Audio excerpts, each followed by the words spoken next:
ஆண்டவர் நம்மோடு கூட பேசுகிறதான நேரம்,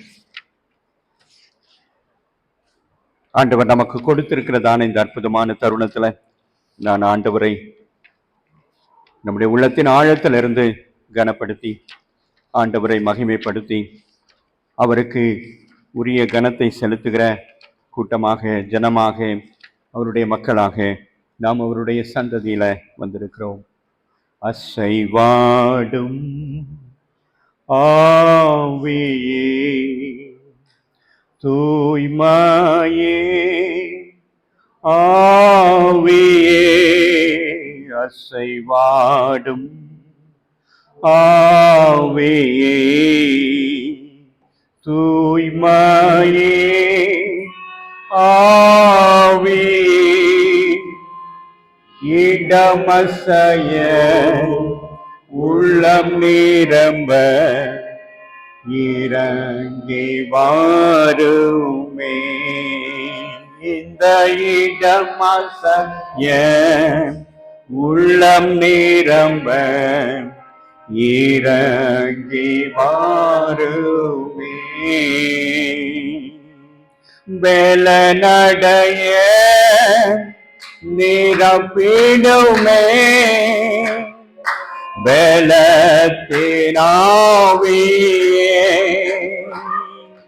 பலநடைய நிரப்பிடுமே, பலத்தினாவியே,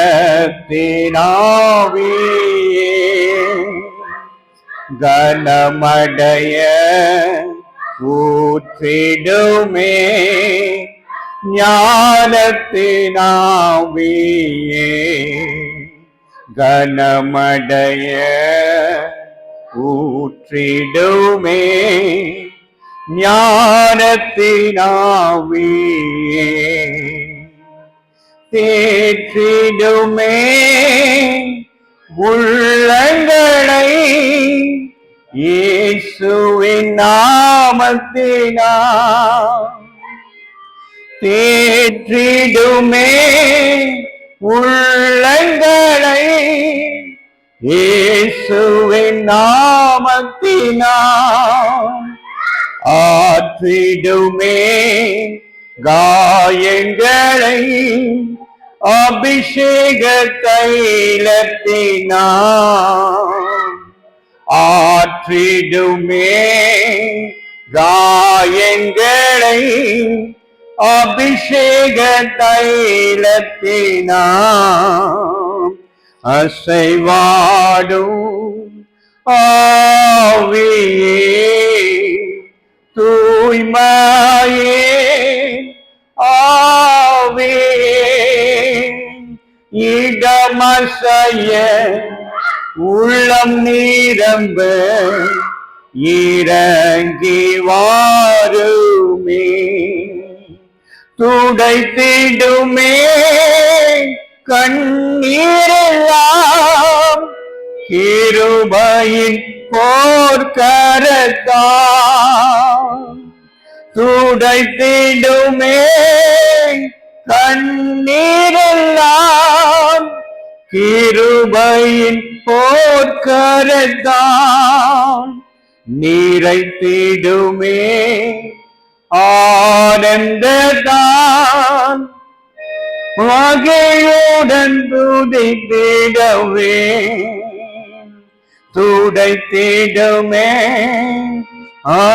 ஆனந்தத்தான், நிறைத்திடுமே ஆனந்தத்தான், மகிழுடன் துதித்திடவே, நிறைத்திடுமே ஆனந்தத்தான், மகிழுடன் துதித்திடவே. நன்றி ஆண்டவரே, நன்றியோடு நாங்கள் உம்மை துதிக்கிறோம், ஸ்தோத்திரிக்கிறோம், மகிமைப்படுத்துகிறோம். உமக்கே துதி கன மகிமை செலுத்துகிறோம். அடியனை மறைத்து நீங்க வெளிப்படுங்க, உம்முடைய சத்தம் மாத்திரம் ஆண்டவரே கேட்கப்படட்டும். ஆண்டவரே, நாங்கள் உம்மை மகிமைப்படுத்த கூடி வந்திருக்கிறோம். உம்முடைய மகத்துவங்களை சொல்லி நீர் எங்களுக்கு பாராட்டின கிருபைகளை நினைத்து நீர் எங்களை வழி நடத்தி கொண்டிருக்கிற அந்த ஆண்டவரே, ஈடு இணையற்ற ஆண்டவரே, உம்முடைய மகத்துவத்தை ஆண்டவரே நாங்கள் போற்றி துதிக்க கூடி வந்திருக்கிறோம். கர்த்தர் எங்களை ஆசீர்வதியும், எங்களுடைய வாயின் வார்த்தையை ஆசீர்வதியும். நீர் உம்முடைய நல்வார்த்தைகளை அடியனுடைய நாவில போடுங்க. அதை உம்முடைய மக்கள் ஆண்டவரே சுவாமி செவிகளில கேட்டு உள்ளத்தில ஆண்டவரே அதை செலுத்தி ஆண்டவரே அதை தங்கள் வாழ்க்கையில நடைமுறையில பயன்படுத்த கர்த்தர் உதவி செய்வீராக. இயேசு கிறிஸ்துவின் மூலம் ஜெபம் எடுக்கிறோம் எங்கள் ஜீவன் உள்ள நல்ல பிதாவே, ஆம். கிறிஸ்துவுக்குள் அன்பான தேவ ஜனமே, உங்கள் யாவரையும் ஆண்டவராக இயேசு கிறிஸ்துவின் இனிதான வல்லமையான பெரிதான நாமத்தினாலே உங்கள் ஒவ்வொருவரையும், குடும்பத்தின் மக்கள் மற்றும் அனைவரையும், திருச்சபை மக்கள் அனைவருக்கும் எங்களுடைய வாழ்த்துதல்களையும் வணக்கத்தையும் நாங்கள் தெரிவித்துக் கொள்கிறோம். நமது மெய்ப்பனின் குரல் ஊழியங்களின் சார்பாக எங்களுடைய வாழ்த்துதல்களையும் வணக்கங்களையும் நாங்கள் தெரிவித்துக் கொள்கிறோம். இந்த நாளிலே நீண்ட இடைவெளிக்கு பிறகு ஆண்டவர் உங்களை சந்திக்கிற ஒரு நல்ல வாய்ப்பை இந்த நாளிலே நமக்கு கொடுத்திருக்கிறார். ஆகவே ஆண்டவருக்கு நாம் மகிமை செலுத்துகிற வண்ணமாக கரங்களை தட்டி ஆண்டவரை மகிமைப்படுத்தும். அதே போல எனக்கு பிரியமான ஜனமே, இந்த வாய்ப்பை எனக்கு கொடுத்த உங்களுடைய ஊழியர், திருச்சபை சபை மணியம், பொறுப்பாளர்கள், தலைவர்கள், தாய்மார்கள், பெரியவர்கள், வாலிப பிள்ளைகள், சிறு பிள்ளைகள், வாத்திய கருவி வாசிக்கிறவர்கள் மற்றும் அனைத்து நிலைகளில் நின்று ஆண்டவருடைய நாமத்தை மகிமைப்படுத்திக் கொண்டிருக்கிற எல்லா நல்ல உள்ளங்களையும் கர்த்தருடைய பெயராலே நாங்கள் ஆசீர்வதிக்கிறோம், வாழ்த்துகிறோம். நீங்கள் பலுகி பெருகி தேவனுக்கு பிரியமான மக்களாக, சாட்சியுள்ள மக்களாக வாழ வேண்டும் என்று சொல்லி கிறிஸ்துவுக்குள் நாங்கள் ஒவ்வொருவரையும் வாழ்த்துகிறோம். ஹல்லேலூயா, ஹல்லேலூயா, ஹல்லேலூயா. எனக்கு அருமையான தேவ ஜனமே, இன்று ஒரு விசேஷமான நாள். இந்த நாளிலே நம்முடைய தென்னிந்திய திருச்சபையின் அட்டவணையின்படி நமக்கு கொடுக்கப்பட்டிருக்கிற தினம் என்னவென்று சொன்னால் லேட்டி சண்டே. அப்படியானால் பொதுநிலை மக்களின் ஞாயிறு. அதுல நமக்கு ஒரு விசேஷமான தலைப்பு கொடுக்கப்பட்டிருக்கிறது, priesthood of all believers என்று சொல்லப்பட்டிருக்கிறது. அதாவது அனைத்து விசுவாசிகளின் ஆசாரியத்துவம். இதற்கு ஆதாரமாக ஆண்டவர் நமக்கு கொடுத்திருக்கிற வார்த்தையை நாம் முதலாவது எடுத்துக்கொள்ளலாம். ஏசாயா தீர்க்கதரிசன புஸ்தகம் 61வது அதிகாரம்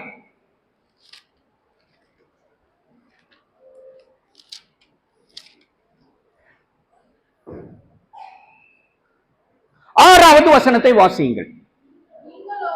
நீங்களோ கர்த்தரின் ஆசாரியர்கள் என்று சொல்லப்படுவீர்கள். உங்களை நம்முடைய தேவனுடைய பணிவிடைக்காரர் என்பார்கள். நீங்கள் ஜாதிகளின் செல்வத்தை அனுபவித்து அவர்கள் மகிமையை கொண்டு மேன்மை பாராட்டுவீர்கள். ஹல்லேலூயா, ஹல்லேலூயா, ஹல்லேலூயா. எனக்கு அருமையான தெய்வ ஜனமே, ஆண்டவருடைய ஊழியம் என்பது சாதாரணமானது அல்ல. அவருடைய ஊழியத்தை செய்வதற்கு என்று தகுதிகள் இருக்கிறது. ஆனால் ஆண்டவர் நம்மை அப்படியாக தகுதிப்படுத்த நினைக்காமல் அதை பொதுவாக பொதுமைப்படுத்தி இன்றைக்கு அதை நமக்கு கொடுத்திருக்கிறார். உதாரணத்திற்கு ஒரு 500+ ஆண்டுகளுக்கு பின்னாக நாம் திரும்பி பார்ப்போமானால் அங்கே மார்ட்டின் லூதர் என்ற ஒருவர் எழும்பி சீர்திருத்தங்களை திருச்சபைக்கு கொண்டு வந்தார்.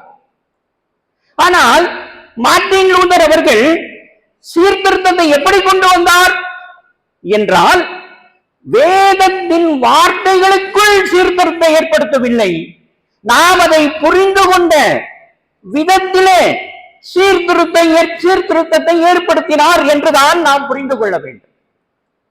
அதுபோலதான் இன்றைக்கு இந்த ஆசாரியத்துவ பணியானது எளிமைப்படுத்தப்பட்டு சாதாரண மக்களாகிய நமக்கும் அது பங்களிக்கப்பட்டிருக்கிறது என்பதை நாம் உணர்ந்து கொள்ள வேண்டும். நான் சொல்லுகிறது உங்களுக்கு புரியும் என்று நான் நம்புகிறேன். இந்த அடிப்படையிலே தான் நம்முடைய சபைகளிலே ஊழியங்கள் நடந்து கொண்டிருக்கிறது. நம்முடைய ஆயரும் இந்த அடிப்படையிலே தான் அவர் ஆயராக தேர்வு செய்யப்பட்டார். நாமும் இன்றைக்கு ஆண்டவருடைய பணிகளை செய்து கொண்டிருக்கிறோம். ஆனால் ஆண்டவர் நம்மை அதோடு நின்று விடாதபடி உங்கள் அனைவருக்கும் அந்த பாக்கியதையை கொடுத்திருக்கிறார் என்பதை நாம் புரிந்து கொள்ள வேண்டும். இதுதான் இந்த நாளினுடைய கருப்பொருள். வாசியுங்கள், அதே எசேயா தீர்க்கதரிசன புஸ்தகம் 61வது அதிகாரம் 9வது வசனத்தை வாசியுங்கள்.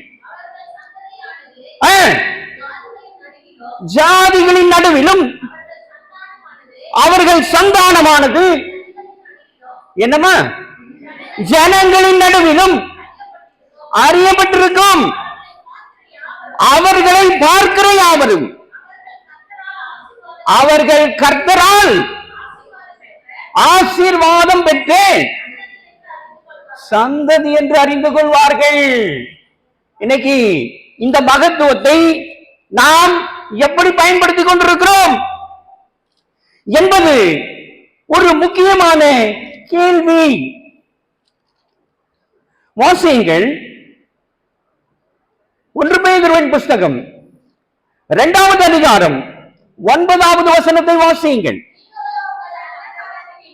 நீங்களோ உங்கள் அந்தகாரத்தில் நின்று தம்முடைய ஆச்சரியமான ஒளியினிடத்திற்கு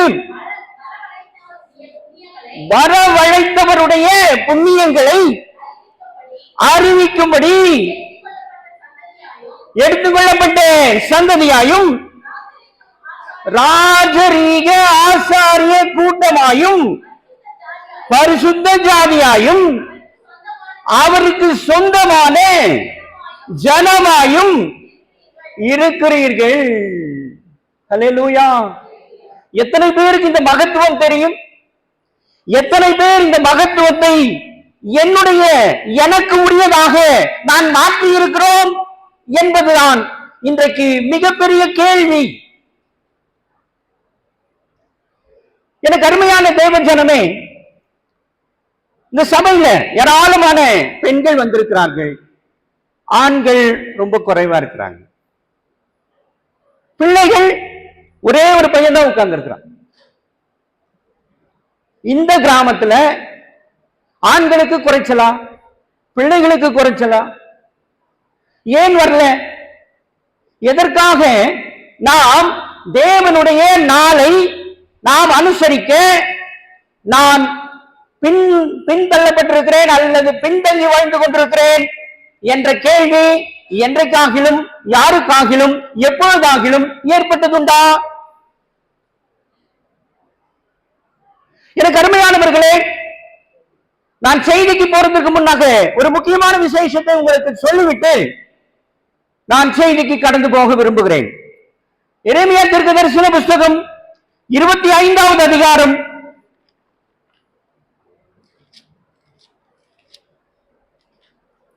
31, 32, 33 வசனங்களை தயவு செய்து பொறுமையாக வாசியுங்கள்.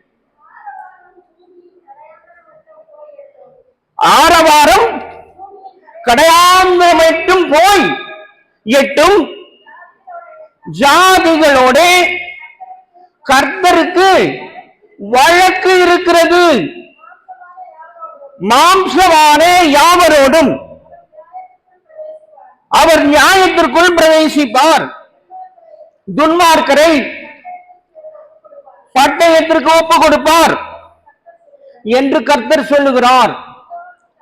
இதோ ஜாதிக்கு ஜாதி தீமை பரம்பும் பூமியின் எல்லைகள் இருந்து மகா பூசல் எழும்பும். அக்காலத்திலே பூமியின் ஒரு முனை தொடங்கி மறுமுனை மட்டும் கர்த்தரால் கொலை உண்டவர்கள் கிடப்பார்கள்.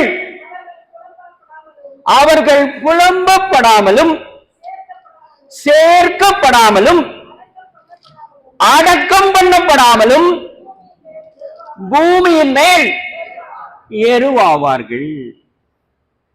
இதனுடைய அர்த்தம் புரியுதா? ஆண்டவர் எதை நமக்கு வெளிப்படுத்துகிறார் என்பது புரிகிறதா? தயவு செய்து நான் உங்களிடத்தில் அன்போடு கேட்டுக்கொள்கிறேன், இந்த பகுதியை மீண்டும் வீட்டிலே போய் நீங்கள் வாசியுங்கள். நான் அதற்கான விளக்கத்தை இப்பொழுது நான் சொல்லுகிறேன். 2020 என்ன நடந்தது? என்னம்மா? கொரோனா வந்துச்சு. ரொம்ப சந்தோஷம். ஞாபகம் இருக்குல்ல? எவ்வளவு நாள் ஆச்சு இன்னைக்கு வரைக்கும்? இடைப்பட்ட காலம் எத்தனை வருஷம்? 5 வருஷம். 5 வருஷம் தான் ஆச்சு. ஆனால் இன்னைக்கு சபை எப்படி ஆறிச்சு தெரியுமா? நான் ஒரு 1000 சபைகளை வரை நான் சந்தித்து விட்டேன். இவ்வளவு காலத்தில் ஒரு 1000 சபைகளை நான் சந்தித்திருப்பேன்.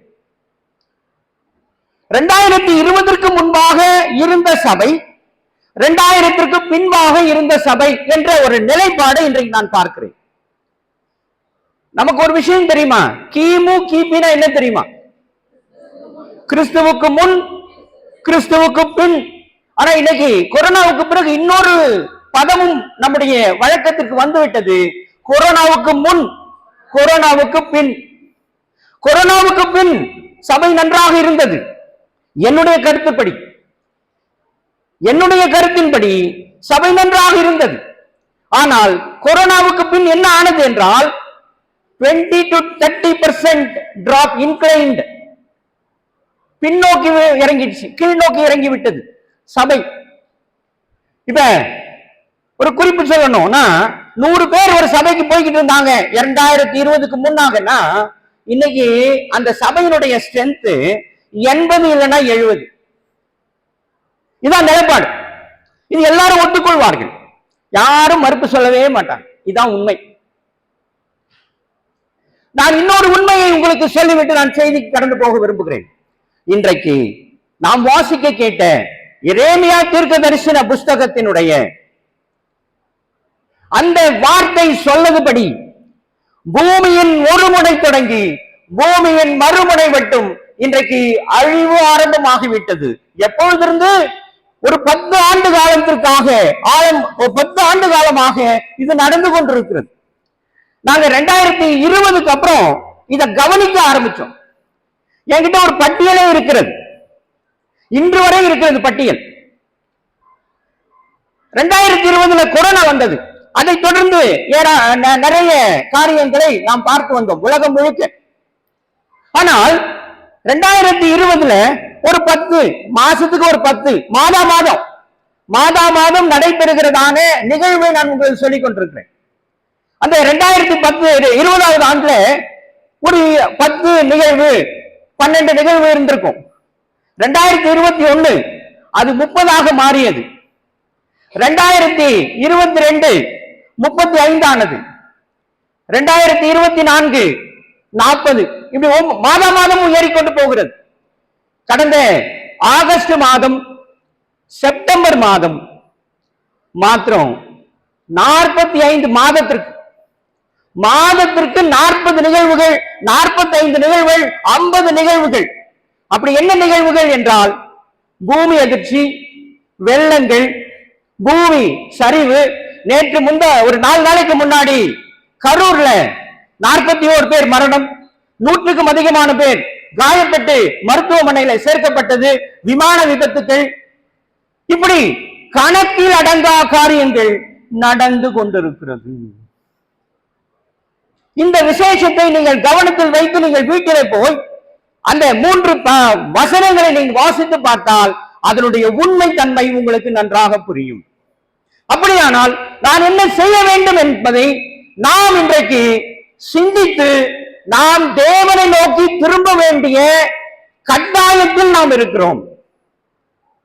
இனியும் காலம் செல்லாது என்பதை நாம் அறுதியிட்டு உறுதியாக நம்ப வேண்டிய காலகட்டத்தில் இருக்கிறோம். பிரியமானவர்களே, எந்த நேரத்திலும் ஆண்டவருடைய வருகை நிகழக்கூடிய சூழலில் வாழ்ந்து கொண்டிருக்கிறோம். சரி, இப்ப நான் செய்திக்கு போகிறேன். செய்திக்கு போறதுக்கு முன்னாடி ஒரு 3 கேள்விகளை உங்கள் முன்பாக கேட்க விரும்புகிறேன். இந்த 3 கேள்விகள் பதில் சொல்ல நீங்கள் முயற்சியுங்கள். முதல் கேள்வி யார் என்று கேட்பேன். இரண்டாவது கேள்வி ஏன் என்று கேட்பேன். மூன்றாவது கேள்வி எதற்கு என்று கேட்பேன். நான் சொல்றது புரியுதா? கவனமா இருக்கீங்களா? சரி, ஏன் சாரி யார்? இப்ப நீங்க சொல்லுங்க, உங்கள் குடும்பத்திற்கு உத்தரவாதி யார்? ஏசப்பா. Very good. சரி, அடுத்தது வேற யாராவது?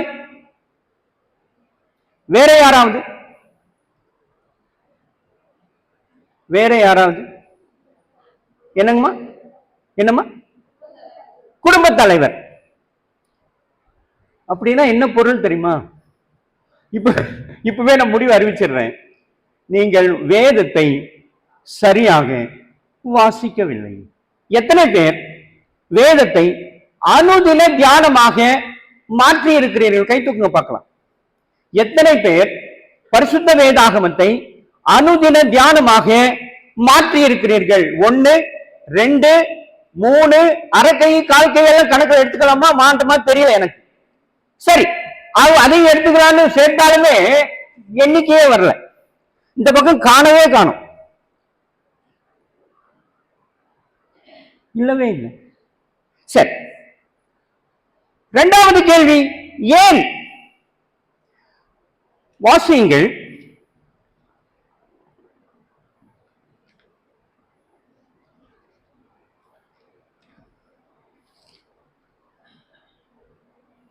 ஆதியாகமம்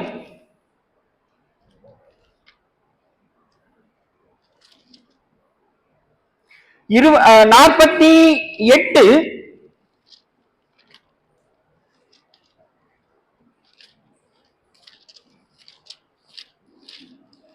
5. நான் உன்னிடத்தில் எகிப்து தேசத்திற்கு வரும் முன்னே உனக்கு எகிப்தில் பிறந்த உன் 2 குமாரரும் என்னுடைய குமாரர். என்னம்மா? ரூபன், சிமியோன் என்பவர்களைப் போல எப்ராயிமும் மனாசேயும் என்னுடையவர்கள். ரைட்டா? ஏன் யாக்கோபு மனாசேயும் எப்ராயிமையும் தன்னுடைய மகன் லிஸ்ட்ல சேர்த்துக்கினார்? உங்களுக்கு தெரியுமா?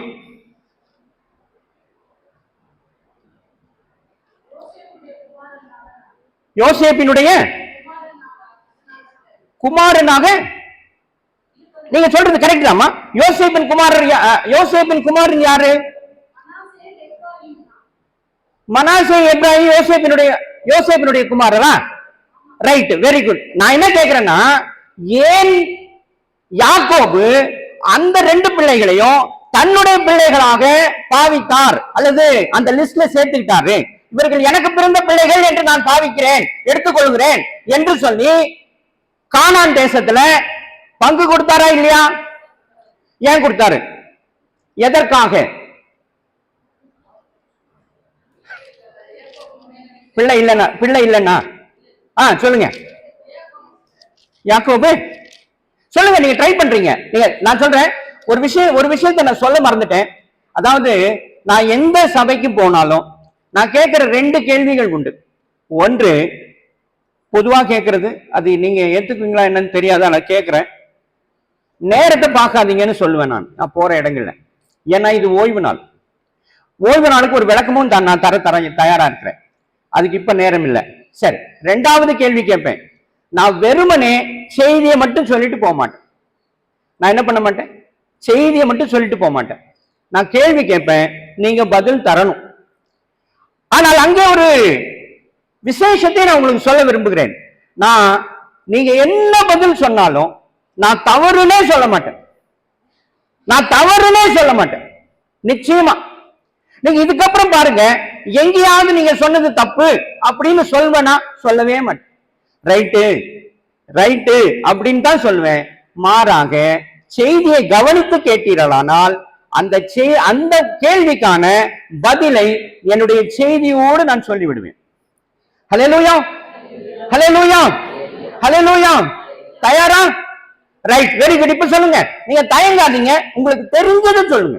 எல்லாருக்கும் எல்லாம் தெரியணும்னு அவசியமே கிடையாது. ஆனால் நாம் அனைவரும் தெரிந்து கொள்ள வேண்டும். சொல்லுங்க, ஏன் யோசேப்பின் குமாரர்களை யாக்கோபு தன்னுடைய குமாரனாக சேர்த்துக் கொண்டான்? யோசிங்க.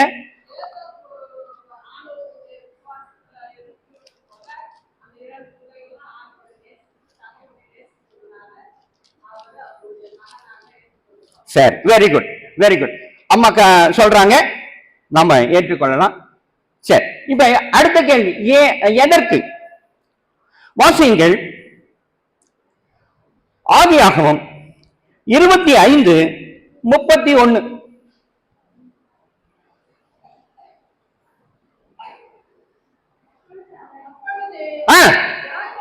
யாக்கோபு, உன் சேஷ்ட புத்திர பாகத்தை இன்று எனக்கு விற்று போடு.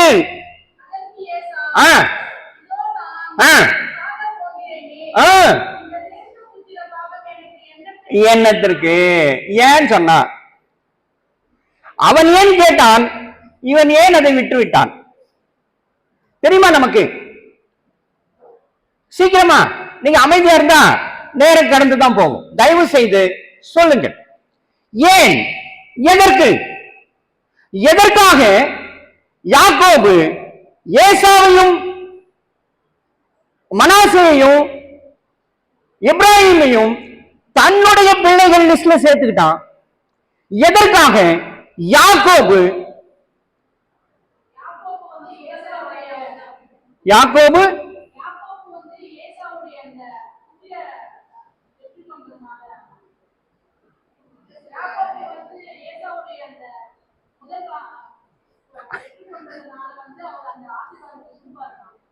சரி, ரைட், சரி, ஓகே. நீங்க ட்ரை பண்றீங்க, ரொம்ப சந்தோஷம், ரொம்ப சந்தோஷம். இப்ப நம்ம விளக்கத்துக்கு போயிடலாம். விளக்கம் என்ன? எதற்காக, ஏன் இப்படி எல்லாம் நடந்தது என்கிற உண்மையை நாம் புரிந்து கொள்ள போகிறோம். வாசியுங்கள், லூக்கா எழுதின சுவிசேஷம்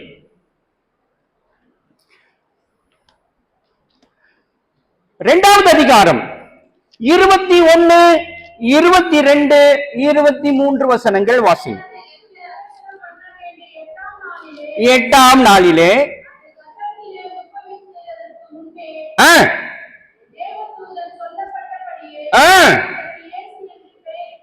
ஆமா, ஒரு நிமிஷம் அங்க பொறுமையா இருங்க.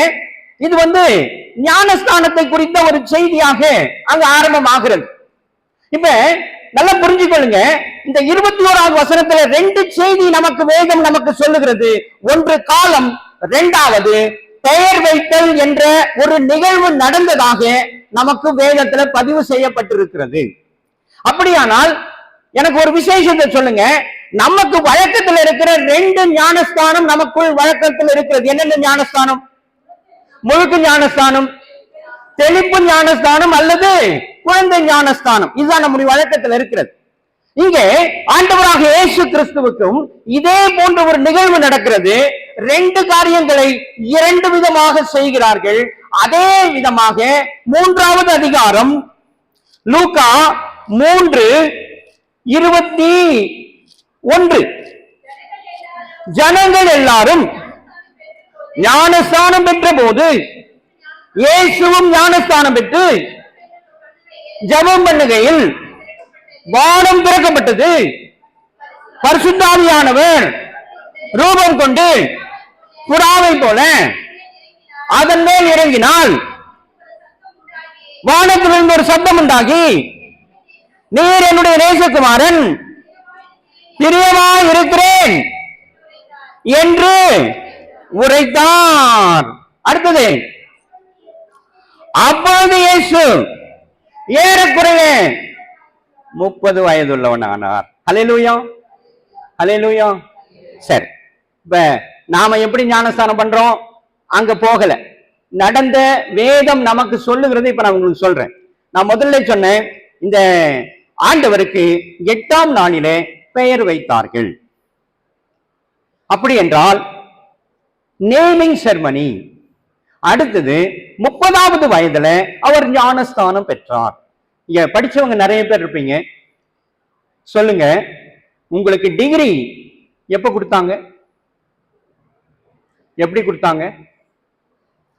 டிகிரி எப்படி கொடுத்தாங்க? எப்ப கொடுத்தாங்க? பட்டம் அல்லது +2 அல்லது 10th எப்ப கொடுக்கறாங்க? தேர்ச்சி பெற்றதுக்கு அப்புறம் கொடுக்கிறது. ரைட்டா? தேர்ச்சி பெற்றதுக்கு அப்புறம் நாம் பெறுவதுதான் பட்டங்கள். அப்படிதான் ஆண்டவராக இயேசு கிறிஸ்து 8ஆம் நாளிலே அவருக்கு பெயர் சூட்டி 6ஆம் ஆண்டு பிறந்த வருடத்திலிருந்து அவருக்கு அனைத்து காரியங்களும் போதிக்கப்பட்டது.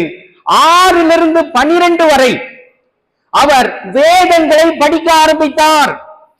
வாசியுங்கள், லூக்கா 2வது அதிகாரம் 52வது வசனம்.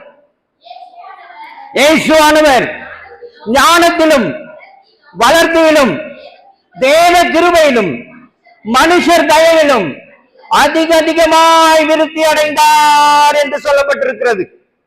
அப்படி விருத்தி அடைந்தவர் தான் 30வது வயதுல அவர் ஞானஸ்தானம் பெற்றார் என்று சொல்லப்பட்டிருக்கிறது. அப்படி ஞானஸ்தானம் பெற்ற அவருக்கு பரிசுத்த ஆவியானவர் இறங்கி, இவர் என்னுடைய நேசகுமாரன், இவரில் நான் பிரியமாயிருக்கிறேன் என்று விளம்பினது என்று வசனம் நமக்கு தெள்ள தெளிவாக ஒரு உண்மையை சொல்லுகிறது. எனக்கு அருமையான தெய்வ ஜனமே, சரி, இது வழக்கம். இப்ப பெயர் வைத்தல் என்ற ஒரு சடங்கும் அங்கே நடந்ததாக நாம் பார்க்கிறோம். பெயர் வைத்தல் என்பது என்றால் என்ன என்று நமக்கு தெரியுமா? பெயர் வைத்தல், ரைட்டா? பெயர் எப்படி வைக்கப்பட்டது? இயேசு கிறிஸ்துவுக்கு பெயர் வைக்கப்பட்டது. இயேசு என்று பெயரிட்டார்கள். வாசியுங்கள், மத்தேயு 1:21.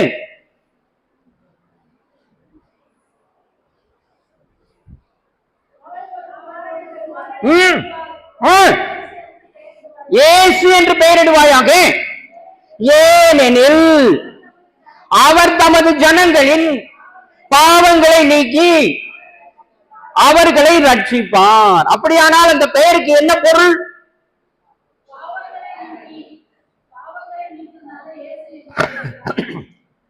அது வினை சொல். இப்ப நான் என்ன கேட்கிறேன்னா, இயேசு கிறிஸ்து என்ற பெயருக்கு என்ன பொருள்?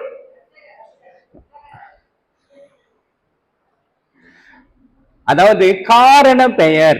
ஒரு காரணம் கொடுக்கப்பட்டதா? நீங்க இயேசுன்னு படிச்சீங்களா? அதுக்கப்புறம் ஒண்ணு படிச்சீங்க, ஏனெனில். ஏனெனில் ஒண்ணு படிச்சீங்க. என்ன படிச்சீங்க? அவர் தமது பாவங்களை நீக்கி அவர்களை ரட்சிப்பார். கிரியை. இந்த கிரியைக்காக தான் ஆண்டவருக்கு இயேசு என்ற பெயர். ஆதியாகமம் 17:5.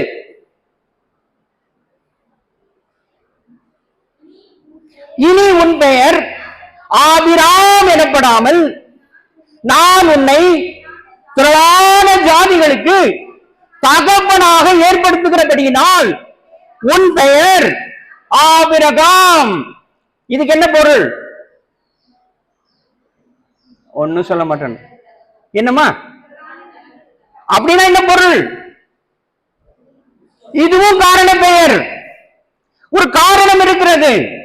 ஆண்டவர் பெயர் சூட்டினதுனால ஒரு காரணத்தினால் பெயர் சூட்டப்பட்டார். சாமுவேல் 1வது அதிகாரம் 1 சாமுவேல் 1:20.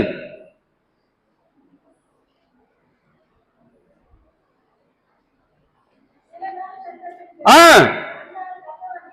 ஆ, ஒரு குமாரனை பெற்று கர்த்தரிடத்தில் அவனை கேட்டேன் என்று சொல்லி அவனுக்கு சாமுவேல் என்று பெயரிட்டாள்.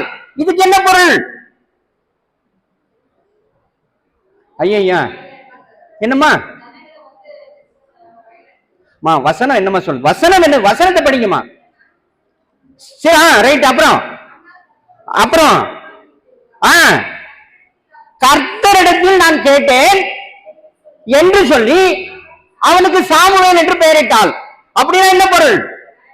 இதுவும் காரண பெயர். நான் சொல்றது புரியுதா உங்களுக்கு? நான் சொல்லுகிறது புரியுதா? தயவு செஞ்சு புரிஞ்சு கொள்ளுங்க. பெயர்கள் எப்படி வைக்கப்பட வேண்டும் என்று ஆண்டவர் சொல்லிக் கொண்டிருக்கிறார். மோசேவுக்கு மோசே என்று எப்படி பெயர் வந்தது? அப்ப அதுக்கு என்ன பொருள்?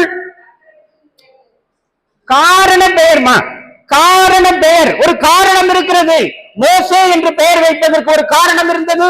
இயேசு என்று பெயர் வைப்பதற்கு ஒரு காரணம் இருந்தது. ஆபிரகாமுக்கு ஆபிரகாம் என்று பெயரிட்டதற்கு ஒரு காரணம் இருக்கிறது. சாமுவேலுக்கு சாமுவேல் என்று பெயரிடுவதற்கு ஒரு காரணம் இருந்தது. நாம பெயர் வச்சிருக்கிறோமே, காரணம் இருக்கா?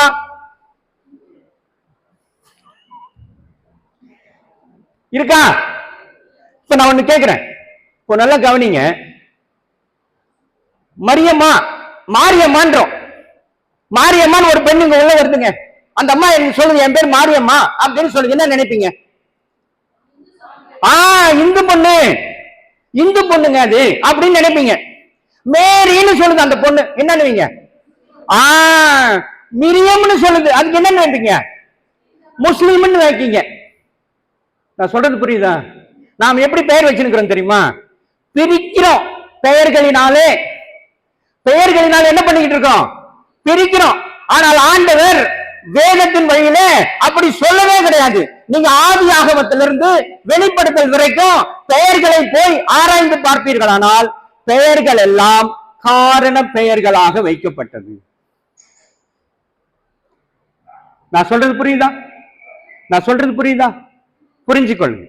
சரி, இப்ப இதுலயும் ஒரு மாற்றத்தை கொண்டு வந்துட்டோம் நம்ம. இப்ப நாமெல்லாம் யாரு? புராட்டஸ்டன்ட்டுங்க, ரைட்டா? நாமெல்லாம் எந்த பெயரெல்லாம் வைக்க மாட்டோம் தெரியுமா? அந்தோனி, ஜார்ஜ், ஜேவியர், இதெல்லாம் வைக்கவே மாட்டோம். ஏன்னு சொல்லுங்க பார்க்கலாம். ஆமா, அதெல்லாம் ரோமன் கத்தோலிக்கு சேர்ந்தது. அதெல்லாம் யாரு? அவங்களாம் ரோமன் கத்தோலிக்கு. இப்ப நான் கேட்கிறேன், ஒரு பெயரை வைத்து அவர் இன்னார் என்று நம்மளால சொல்ல முடியுமா? முடியாதா? அதற்காகவா ஆண்டவர் நம்மளை அழைச்சாரு? இதற்காகவா? பெயர் வச்சு நான் பிரிக்கிறதுக்காகவா ஆண்டவர் பாடுபட்டு உலக மக்களுக்காக மரித்தார்? அதற்காகவா ஆண்டவர் சிலுவையில தன்னுடைய ரத்தத்தை சிந்தினார்? யோசித்ததுண்டா நாம் என்றைக்காவது? சரி, இப்ப 22, 23 வாசிங்க. லூக்கா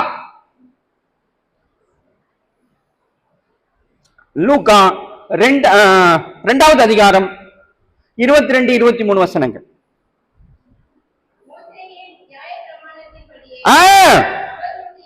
அவர்களுடைய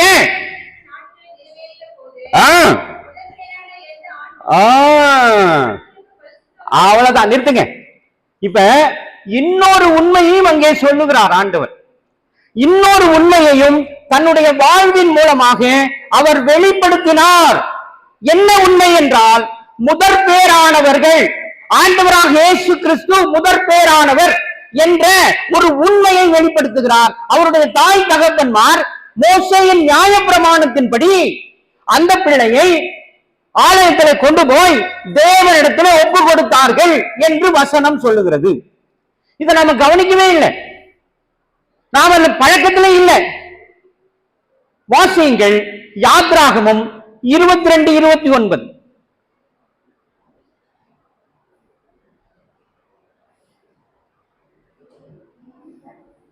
யாத்ராகமம் 22, 29.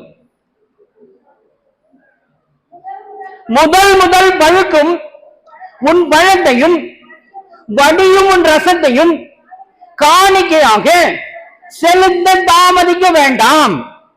உன் குமாரரில் முதற் பேரானவனை எனக்கு கொடுப்பாயாக. இதுதான் நியாய பிரமாணத்தில் சொல்லப்பட்ட வார்த்தை. இந்த வார்த்தையின்படிதான் ஆண்டவராக இயேசு கிறிஸ்துவுடைய தாயார், அவருடைய பெற்றோர்கள் அவரை ஆலயத்தில் கொண்டு போய் அவரை ஒப்பு கொடுத்தார்கள். நாம செய்யறோமா? நம்முடைய வழக்கத்தில் இருக்கா? சரி, இப்ப இந்த வார்த்தைக்கு அர்த்தம் என்னன்னு முதல்ல புரிஞ்சுக்கொள்ளலாம். உங்களுக்கு எத்தனை பிள்ளைங்கம்மா? யார் யாருமா? ஒரு பொண்ணு, 3 பொண்ணு. Right, very good. நீங்க கரெக்டான ஆளு. நீங்க பதில் சொல்லுங்க. இந்த வசனத்துக்கு எனக்கு பதில் சொல்லுங்க. இந்த வசனம் என்ன சொல்லுகிறது? யாத்ராகமம் 22:29 என்ன சொல்லுகிறது? நீங்க படிச்சு சொல்லுங்க சீக்கிரமா. முதல் பிறந்தது இல்ல இல்லம்மா, யார் யார் யார் பேச யார் பேச தெரியல எனக்கு. நீங்க பேச சொல்லுமா. என்னது, என்ன சொல்றீங்க?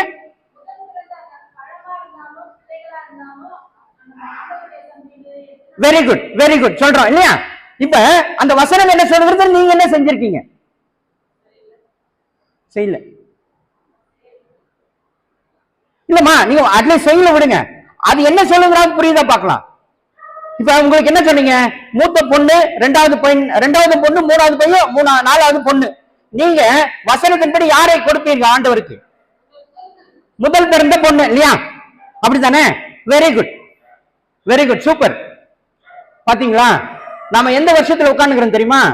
2025 அக்டோபர் மாதம் முதல் வாரத்தில் உட்கார்ந்து கொண்டு நாம் வசனத்திற்கு விளக்கம் எப்படி கொடுக்கிறோம்? வசனம் என்ன சொல்லுகிறது? மறுபடியும் வாசிங்க. முதல் முதல் பழுக்கும் உன் பழத்தையும் வடியும் உன் ரசத்தையும் காணிக்கையாக செலுத்த தாமதிக்க வேண்டாம். உன் குமாரரில் முதற் பேரானவனை எனக்கு கொடுப்பாயாக. அப்படின்னா என்ன பொருள்? யார?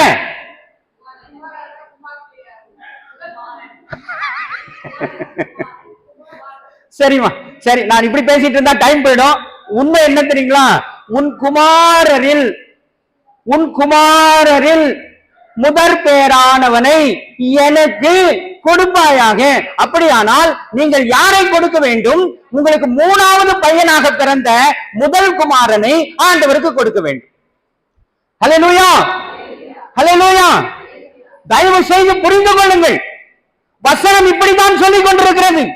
நான் வசனத்தை புரிந்து கொள்ளாமல் நான் யாரையும், அதாவது இப்ப ஒரு குறிப்பு சொல்றேன் கேளுங்க, நீங்களே புரிஞ்சு கொள்ளுங்க, நீங்களே பதில் சொல்லுங்க.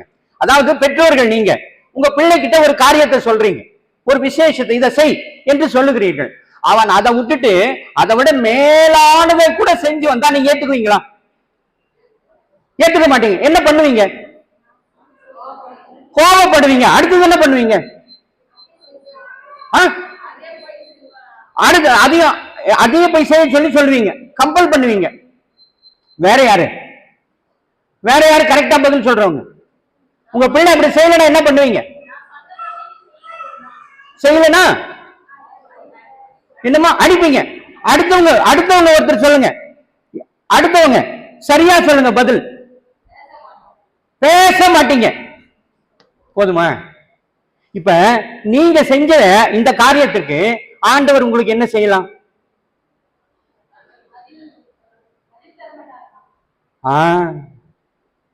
ரைட்டா? புரிஞ்சுக்கொள்ளுங்க. எவ்வளவு ரகசியத்தை, எவ்வளவு பெரிய ரகசியத்தை நமக்கு வசனத்தின் மூலமாக நான் சொல்லிக் கொண்டிருக்கிறார். இப்ப ஒண்ணு வேண்டாம், நான் ஆலயத்திற்கு வந்து ஆண்டவரே என்னை காப்பாற்றுங்க, என்னை விடுவீங்க, ஆண்டவரே என்னை ஆசீர்வதிங்க அப்படின்னு கத்துறமா, கண்ணீர் அடிக்கிறோமா? ஆனா வாசியுங்கள், சங்கீதம் 1-2 வசனத்தை வாசிங்க. 1வது அதிகாரம் 2வது வசனம். கர்த்தருடைய வேதத்தில் பிரியமாய் இருந்துங்க. நல்லா வாசிங்க மறுபடியும். கர்த்தருடைய வேதத்தில் பிரியமாய் இருந்து இரவும் பகலும் அவருடைய வேதத்தில் தியானமாய் இருக்கிற மனுஷன் பாக்கியவான். அப்ப பாக்கியவான் என்ன? பாக்கியவான் என்ன பொருள்? ஆசீர்வதிக்கப்பட்டவர்கள் என்று பொருள். அப்போ வேதத்தை வாசிக்கிறவர்கள் தியானிக்கிறவர்கள் ஆசீர்வதிக்கப்பட்டவர்கள் என்றால் ஏன் இங்கே வந்து கதறிக்கொண்டிருக்கிறீர்கள்? ஆண்டவர் அதை தான் சொல்றாரு. ஏமா நான் உனக்கு எழுதி கொடுத்திருக்கிறேன், அதை படிக்காம இங்க வந்து என்ன ஆசீர்வதின்னு கேட்கிறேன், நான் என்ன பண்ணுவேன்? சொல்லுவாரா சொல்ல மாட்டாரா? சொல்லுவார். இப்ப வாசிங்க எசேக்கியேல் 22:30.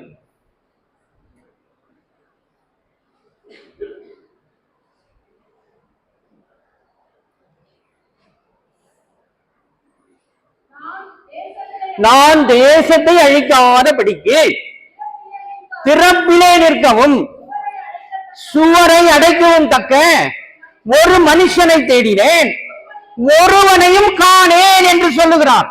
யாரை தேடுகிறார்? யாரை காணவில்லை என்கிறார் என்றால் யாரை காணல? ஒரு மனுஷனையும் காணவில்லை. யாரவன்? உங்க முதற்குமாரனுங்க, உங்க குடும்பத்தில் இருக்க முதற்குமாரனை ஆண்டவர் தேடிக்கொண்டிருக்கிறார். தேசம் என்றால் என்ன? மக்கள் தான் தேசம். மக்கள் என்றால் குடும்பம். ஆகவேதான் ஆண்டவர் ஆதியாகமத்துல 2வது அதிகாரத்துல 19வது வசனத்துல சொல்லுகிறார், நான் மனிதன் தனிமையாயிருப்பது நல்லதல்ல, அவனுக்கு ஏற்ற துணையை நான் கட்டளையிடுவேன் என்று சொல்லி ஆதியிலே சொன்ன கர்த்தர். அப்படி ஆதியிலே சொன்ன கர்த்தர் குடும்பத்தை கட்ட வேண்டும் என்று சொல்லி நமக்கு எல்லா காரியங்களையும் ஒப்பு கொடுத்திருக்கிறார். அப்படி ஒப்பு கொடுத்தவர் உங்களுடைய முதற் பேரானவனை எனக்கு கொடுக்க வேண்டும் என்று சொல்லியும் இருக்கிறார். ஏன் சொன்னார்? அவன் பிறப்பிலே நிற்க வேண்டும். அழிவு உன் வீட்டுக்குள் வராதபடிக்கு அவன் பிறப்பிலே நிற்கத்தக்கதான ஒரு மனிதனாக அவன் இருப்பான். ஆண்டவர் சொல்லுகிறார், நான் ஒருவனையும் காணவில்லை, நான் தேடுகிறேன். எனக்கு அருமையான தேவ ஜனமே, தயவு செய்து கவனியுங்கள். காலம் போனதாகவே இருக்கட்டும். இனியாவது உங்களுக்குள் மாற்றத்தை ஏற்படுத்திக் கொள்ளுங்கள். இதேதான் நான் முதல்ல ஒரு கேள்வி கேட்டேன். யார் உன் குடும்பத்துல யார் பிறப்பில் இருப்பான்? இப்ப ஒரு விசேஷம் சொல்லுங்க. நம்ம கம்பெனியில வேலை செய்யறவங்க நிறைய பேர் இருப்பாங்க. மேனேஜருடைய பணி என்ன? வேலை வாங்குறது. அது மட்டும்தான் நமக்கு தெரியும். இன்னொரு ஹிடன் அஜெண்டா ஒன்று இருக்கும். அந்த ஹிடன் அஜெண்டா என்னவென்று சொன்னால், அவர் ரிப்போர்ட் பண்ணுவார். யாருக்கு ரிப்போர்ட் பண்ணுவார்? மேல் அதிகாரிக்கு ரிப்போர்ட் பண்ணுவார். அப்ப நம்ம குடும்பத்துக்காக ரிப்போர்ட் பண்றவர் ஒருவர் வேணும். அவர்தான் முதற் பேரான குமாரன். இதுதான் சிஸ்டம். ஆண்டவர் நமக்கு சிஸ்டம் உருவாக்கி கொடுத்திருக்கிறார். இதுக்கு என்ன பேர் சொல்லுங்க பார்க்கலாம்? பைபிள், அடுத்தது வேதாகம், அடுத்தது ஜீவ புஸ்தகம், அதுக்கு அடுத்தது இது 3 தான் நமக்கு தெரியும். விவிலியம் 4வது, அப்புறம் 4 தான் தெரியும். அப்புறம் அவ்வளவுதானா? இதுக்கு பேரு கைட் புக், ரூல் புக்குங்க. இதுல ரூல் இருக்கு. நான் எப்படி வாழ வேண்டும் என்ற ரூல் இருக்கு. தெரியுமா உங்களுக்கு? இது ரூல் புக் மாத்திரமல்ல, இது ரோட் மேப், வழிக்கு நடத்துகிற மேப். இதுல கைய வச்சினா உங்களை ஆண்டவருக்கு நேரா கொண்டு போயிடும். என்ன பண்ணிடும்? ஆண்டவருக்கு நேரா கொண்டு போயிடும். நம்ம செல்போன்ல மேப் வச்சிருக்கிறோமா? அந்த மேப்ல திருவள்ளப்ப நம்ம இருக்கிற சீக்கிராஜபுரத்துல இருந்து நாம வேலூருக்கு ஒரு வீட்டுக்கு போகணும் அப்படின்னு நம்ம குறிச்சோம்னா அது ரூட் போட்டு காட்டும். இந்த சந்தில போய், இந்த தெருவில் போய் அந்த வீட்டுக்கு போகலாம், எவ்வளவு கிலோமீட்டர் தூரம் என்றெல்லாம் சொல்லும். அதை நம்முடைய வேதாகமம் செய்து கொண்டிருக்கிறது. எத்தனை பேர் பயன்படுத்திருக்கீங்க? ஒருத்தரும் கிடையாது, எனக்கு தெரியும். ஏன்னா நாம வேதத்தையே வாசிக்கிறதே இல்லை. வேதத்தை அனுதின தியானமாக நான் மாற்றவில்லை. நான் ஆலயத்திற்கு வருவது எதற்கு? 1 மணி நேரம் உட்கார்ந்துட்டு நான் போகணும், அவ்வளவுதான். ஆனால் இந்த ஓய்வு நாள் என்பது எவ்வளவு விசேஷம் என்று உங்களுக்கு தெரியுமா?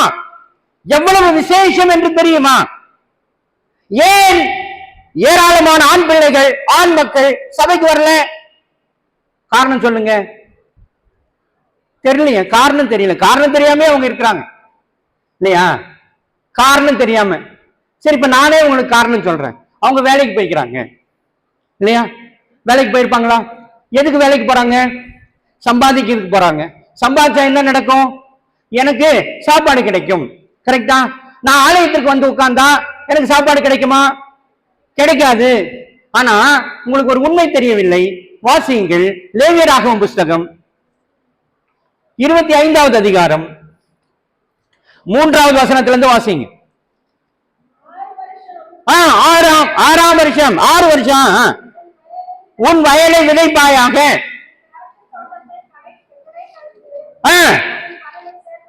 சேர்ப்பாயாக. 7ஆம் வருஷத்திலோ கர்த்தருக்கென்று ஓய்வு தேசத்திற்கு உண்டு. 7ஆம் வருஷத்துல நீ விதைக்கவே கூடாதுன்றாரு. ரைட்டா? நீங்க ஆலயத்துக்கே வர்றது கஷ்டப்படுறீங்க. ஐயோ நான் வேலைக்கு போகலாம் எப்படிங்கன்னு சொல்றீங்க. இப்ப ஆண்டவர் சொல்றாரு, நீ 7ஆம் வருஷம் விதைக்கவே கூடாதுப்பா, அறுக்கவே கூடாதுப்பா அப்படின்னு சொல்றாரு. இப்ப உங்களுக்கு ஒரு கேள்வி இருக்கும். என்ன கேள்வி? இப்பதான் நம்ம பேசணுமே. சொல்லுங்க, உங்களுக்கு ஏற்பட்ட கேள்விய, உங்க மனசுல தோன்ற கேள்வியை கேளுங்க. எதுக்கா? இப்ப 7ஆம் வருஷத்துல விதைகள் என்ன ஆகும்? விதைக்கலன்னா என்னங்க ஆகும்? விளையாது. விளையலன்னா என்ன ஆகும்? பலன் கிடைக்காது. பலன் கிடைக்கல என்ன ஆகும்? சாப்பிட முடியாது. ரைட்டா? இது ஆண்டவருக்கு தெரியுமா தெரியாதா? தெரியும். இப்ப 7ஆம் வருஷத்துல விதைக்காதுன்றாரு. என்ன பண்றது? வாசிங்க 19வது வசனத்தை வாசிங்க. அதே அதிகாரம் 19ல இருந்து வாசிங்க. நீங்கள் திருப்தியாக சாப்பிட்டு சுகமாய் குடியிருப்பீர்கள். 7ஆம் வருஷத்தில் நல்ல சத்தமா வாசிங்க. எதை புசிப்போம்? எதையும் விதைக்காமலும் விதைகளை சேர்க்காமலும் இருக்க வேண்டுமே. இப்ப நீங்க கேட்ட கேள்வி அவர் கேட்கிறாரா? நீங்க கேட்ட கேள்வி அவர் கேட்டாரா? கேட்டிருக்கிறார். இப்ப பதில் இருக்கு பாருங்க, வாசிங்க. சத்தமா வாசிங்க. யாராவது சத்தமா வாசிக்கிறவங்க வாசிங்க. நான் 6ஆம் வருஷத்திலே நான் ஆசீர்வாதத்தை அனுகிரகம் பண்ணுவேன். அது உங்களுக்கு கொஞ்சம் சத்தமா வாசிங்க. எந்த வருஷத்துல? 3 வருஷத்தின் பலனை கொடுப்பாரா? 6ஆம் வருஷத்திலே. எதுக்கு இந்த 3 வருஷத்தின் பலன் 6ஆம் வருஷத்துல கொடுக்கிறாரு? அப்படின்னா என்ன பொருள் என்றால், நீங்க 6ஆம் வருஷத்துல விதைச்சீங்க, அந்த வருஷத்தின் பலன். நீங்க விதைக்காத 7ஆம் வருஷம் என்று உண்டு, அதற்கான பலன். நீங்க 8ஆம் வருஷத்துல விதைப்பீங்க, ஆனா அறுக்க முடியாது, ஏன்னா அப்பதான் விளையும். அதற்காகவும் சேர்த்து 3 வருஷத்தின் பலனை. ஹல்லேலூயா, ஹல்லேலூயா. இப்ப புரியுதா? நீங்க இழந்தது எவ்வளவுன்னு புரியுதா? நீங்க இழந்தது எவ்வளவுன்னு புரியுதா? நீங்க ஓடி ஓடி உழைத்தும், நீங்கள் ஓடி ஓடி உழைத்தும் சேர்க்க முடியாத மிகப்பெரிய பலனை நீங்கள் இழந்திருக்கிறீர்கள். ஹல்லேலூயா, ஹல்லேலூயா. இது எனக்கு தெரியாது, நான் தெரியாமே மனசுக்குள்ள. இப்ப ஊழியர் வந்து சொல்வாரு, வா நாளைக்கு ஞாயிற்றுக்கிழமை தயவு செஞ்சு வந்துரு. நீங்க என்ன சொல்றீங்க? வரம் போயா, கண்டிப்பா வந்துடுறோம். வருவோமா? வரவன்னு சொல்லிட்டு வரமாட்டோம். நாம காரணத்தையும் சொல்ல மாட்டோம். நான் எதுக்கு வரல அப்படின்றத காரணத்தையும் சொல்லுவோமா? சொல்லவே மாட்டோம். அவரும் கேட்க மாட்டாரு, போயிடுவாரு. மறுபடியும் வருவாரு, என்னமா வரல? ஐயா கொஞ்சம் வேலை இருந்துச்சியா, போயிட்டு வந்துட்டேன். சரி, இந்த வாரமாவது வந்துருமா? வந்துடுறையா. வருவோமா? வரமாட்டோம். அவருக்கும் காரணம் தெரியாது, நீங்களும் சொல்லவே மாட்டீங்க. இப்படியே போய்கிட்டு இருக்கோம். அப்படி என்றால் நான் ஆண்டவரை கனவீனப்படுத்துகிறேன் என்று பொருள். வாசிங்க ஆதியாகமம் 22 வசனத்தை வாசிங்க. அப்பொழுது உன் புத்திரனும் உன் ஏகசுதனும் உன் நேசகுமாரனும் ஆகிய ஈசாக்கை நீ இப்பொழுது அழைத்துக் கொண்டு மோரிய தேசத்திற்கு அங்கே நான் உனக்கு குறிக்கும் மலையின் ஒன்றின் மேல். ஆமா. இப்ப நான் கேட்கிறேன், இந்த கேள்விக்கு பதில் சொல்லுங்க. இப்படி ஆண்டவர் உங்களை பார்த்து கேட்டால், இப்படி உங்களை பார்த்து ஆண்டவர் சொன்னால் என்ன பண்ணுவீங்க? என்னம்மா? கொடுக்க மாட்டோம், கொடுக்க மாட்டோம். Very good, correct. ஆனா ஆபிரகாம் சொன்னானா? அதனால தாங்க நான் இன்னைக்கு நாம ஆபிரகாமை பத்தி பேசுறோம். ஆபிரகாமை பத்தி நாம் பேசுறதுக்கு காரணம் என்ன தெரியுமா? இதுக்காக தான். அவன் கீழ்ப்படிதல் உள்ளவன், அவன் விசுவாசிகளின் தகப்பன். அப்ப நீங்களும் நானும் என்ன ஆகுறது? நான் கொடுக்க மாட்டேனே உட்கார்ந்து இருந்தா என்ன ஆகும்? நான் கீழ்ப்படிகளே நான் பொருள், நான் ஆண்டவரை மதிக்கலன்னு பொருள், நான் ஆண்டவரை கனவீனப்படுத்துகிறேன் என்று பொருள் தானே தவிர, நான் கர்த்தாவே மத்தேயு 27:22 வாசிங்க.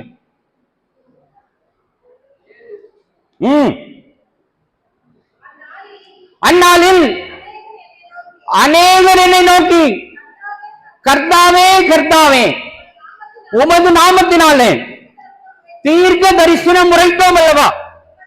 உமது நாமத்தினாலே பிசாசுகளை துரத்தினோம் அல்லவா? உமது நாமத்தினாலே அநேக அற்புதங்களை செய்தோம் அல்லவா என்பார்கள். அப்பொழுது நான் ஒரு காலம் உங்களை அறியேன். வாசிங்க. அக்கிரம செய்கைக்காரரே, என்னை விட்டு அகன்று போங்கள். ஆமா, நீங்க கர்த்தாவே நான் காணிக்கை கொடுக்கிற ஆண்டவரே, 1 மணி நேரம் ஆலயத்தில் உட்கார்ற ஆண்டவரே என்று சொன்னால், ஆண்டவர் என்னை பார்த்து சொல்வார், அக்கிரம செய்கைக்காரனை என்னை விட்டு அகன்று போய்விடு. ஏன்? நான் அவருக்கு கீழ்ப்படியவில்லை, அவர் சொற்படி நான் செய்யவில்லை. அவர் ஒன்றை சொல்லி இருக்க, நான் ஒன்றை செய்து கொண்டிருக்கிறேன். சிந்தித்துக் கொள்ளுங்கள் பிரியமானவர்களே, தயவு செய்து. காலம் மிக மிக சமீபம், காலம் மிக மிக சமீபம். ஆனால் நான் என்ன சொல்லிக் கொண்டிருக்கிறேன்? ஆண்டவர் வந்தா நான் தான் முதல்ல போயிடுவேன். ஆண்டவர் என்னை நான் முதல்ல கூட்டிக் கொண்டு போவாரா? போக மாட்டார். அப்புறம் எதுக்கு சர்ச்சைக்கு வரீங்க? எனக்கு நான் போக மாட்டேன்னு எனக்கு நல்லா தெரியும். அப்படின்னா வார்த்தைக்கு கீழ்ப்படிய வேண்டும், வார்த்தைக்கு கீழ்ப்படிய வேண்டும். வார்த்தை என்ன சொல்லுகிறதோ அதை நான் செய்ய வேண்டும். ஆபிரகாம் செய்தான், தானியேல் செய்தான். தானியேலை கொண்டு போய் சிங்கக்கம்பியில போடுறாங்க. அவன் எதற்காக சிங்கக்கம்பியில போட்டாங்க? எதற்காக போட்டாங்க? தொழுது கொண்டிருந்தான். அவன் ஆண்டவரை தொழுது கொள்கிறான், ஜெபிக்கிற மகனாக இருந்தான். அதற்காக கொண்டு போய் போட்டாங்க. இப்ப ஆபிரகாம் என்ன பண்ணிருக்கான்? தானியேல் என்ன கேட்டிருக்கணும்? ஆண்டவரே, நான் ஜெபிக்கிறவன் ஆயிட்டு, நான் உமக்கு பிரியமானவன் ஆயிட்டு, உமக்கு உங்களுடைய வார்த்தைக்கு கட்டுப்படுகிறவன் ஆகிட்டு, என்னை கொண்டு போய் சிங்கக்கம்பியில போடுறாங்களே, நீ சும்மா இருக்கிறீரே அப்படின்னு கத்தி இருக்கணுமா? அவன் கத்தவே இல்லைங்க. அவனை கொண்டு போய் சிங்கக்கம்பியில போட்டாங்க. அப்படியானா அவன் அமைதியா சந்தோஷமா இருக்கிறான். ஏன்னா அவன் கூட ஆண்டவர் இருக்கிறார். அவனுக்கு அங்கே இருந்ததுனால அந்த சிங்கத்தினுடைய வாயை அவர் கட்டி போட்டார். ஆனால் யாருக்கு தூக்கம் வரல? ராஜாவுக்கு தூக்கம் வரல. விடிஞ்சுதோ விடியலையோ ஓடுறான் தானியேலே. அப்போ தானியேல் அமைதலாக, ராஜாவே நான் happy, I am happy, don't worry அப்படின்றான். நாம சொல்ல முடியுமா? சாத்ராக், மேஷாக், ஆபேத்நேகோ வணங்கு என்று சொல்லுகிறான் ஒரு மகாராஜா. ஆனால் அந்த ராஜாவை அவர்கள் எதிர்க்கிறார்கள். முடியாது, நான் செய்ய முடியாது என்று சொல்லுகிறார்கள். உடனே அவன் சொல்றான், 7 மடங்காக அந்த செங்கற்சூளை கொதிக்க வைக்கப்படுகிறது, அதிலே கொண்டு போய் போடுகிறார்கள். அதற்கும் அவர் கவலை பண்ணல. நாம இருந்தா என்ன பண்ணிருப்போம்? தப்பிச்சிருப்பீங்களா? நாம இருந்தா, ஐயோ ராஜா சொல்றான், வேற வழி இல்லைங்க, ஐயா குடும்பம் எல்லாருமே வந்துருங்க, ஒத்துக்குங்க, பரவாயில்லைங்க, என்ன பண்றது? ராஜா கூப்பிடுறான், சொல்றான், ஒத்துக்குங்க, எல்லாரையும் வேற சொல்லுவோம், நீயும் சொல்லிடு. ஆனா அவன் யாருக்கும் கவலைப்படல. அவனை கொண்டு போய், அவனுக்கு குடும்பம் இருக்காது, அவனுக்கு பிள்ளை இருக்காது, அவனுக்கு உறவு இருக்காது, அவன் ஒருத்தரையும் கவலைப்படல. அவனை கொண்டு போய் கெபில போட்டாங்க, அத சூளைக்குள் போட்டு விட்டார்கள். எனக்கு அருமையான தேவ ஜனமே, இதெல்லாம் எதற்காக சொல்லப்பட்டிருக்கிறது? நானும் அதை போல இப்படிதான் வாழ வேண்டும், இப்படிதான் எழ வேண்டும், இப்படிதான் தேவனுடைய ராஜ்யத்தை கட்டுவதற்கு நான் பிரயாசம் எடுக்க வேண்டும். இதைதான் இன்றைய நாளில நாம் தியானித்துக் கொண்டிருக்கிறோம். ஏன்? இன்றைக்கு லேட்டி சண்டே, பொது ஜனத்தினுடைய அந்த ஆசாரியத்துவத்தினுடைய மகிமை ஆண்டவர் நமக்கு கொடுத்திருக்கிறார். நீங்கள் ஒவ்வொருவரையும், குடும்பத்தில் ஒவ்வொருத்தரையும் நீங்க ஏற்படுத்த வேண்டும். நீங்க 4 பிள்ளைகளை பத்தீங்க, 4 பேர் வரட்டும், தப்பு இல்லை. ஆனால் இப்ப ஒண்ணு சொல்லுவாங்க, இப்ப ஒரு வேலைக்கு போடுறோம், வேலைக்கு அட்வர்டைஸ்மெண்ட் போடுவோம். அட்வர்டைஸ்மெண்ட் இல்லையா?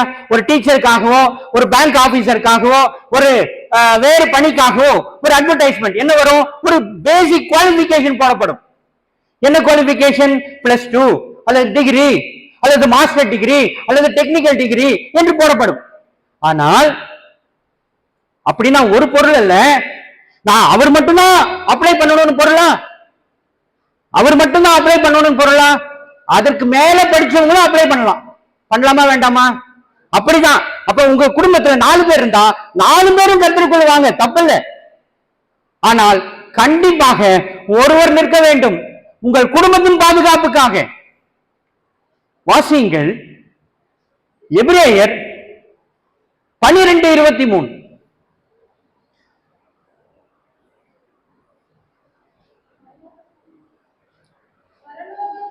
பரலோகத்தில் பேர் எழுதி இருக்கிற முதற் பேரானவர்களுடைய சர்வ சங்கம். புரிஞ்சு கொள்ளுங்க, புரிஞ்சு கொள்ளுங்க, அண்டர்லைன் பண்ணிக்கொள்ளுங்க. பரலோகத்துல ஒரு சர்வ சங்கம் இயங்கிக் கொண்டிருக்கிறது. அது யாருக்கான சங்கம்? முதற் பேரானவர்களுடைய சர்வ சங்கம். நீங்க ஒருத்தரும் வசனத்தையே புரிஞ்சு கொள்ளல, நீங்க உங்க மகனை அந்த சர்வ சங்கத்துல அங்கத்தினராக சேர்த்திருப்பீர்களா? சேர்த்திருப்பீங்களா? சேர்த்திருப்பீர்களா? புரியவே இல்லை, இன்னும் நான் சொன்னதே புரியல. மறுபடியும் வாசிங்க அந்த வசனத்தை.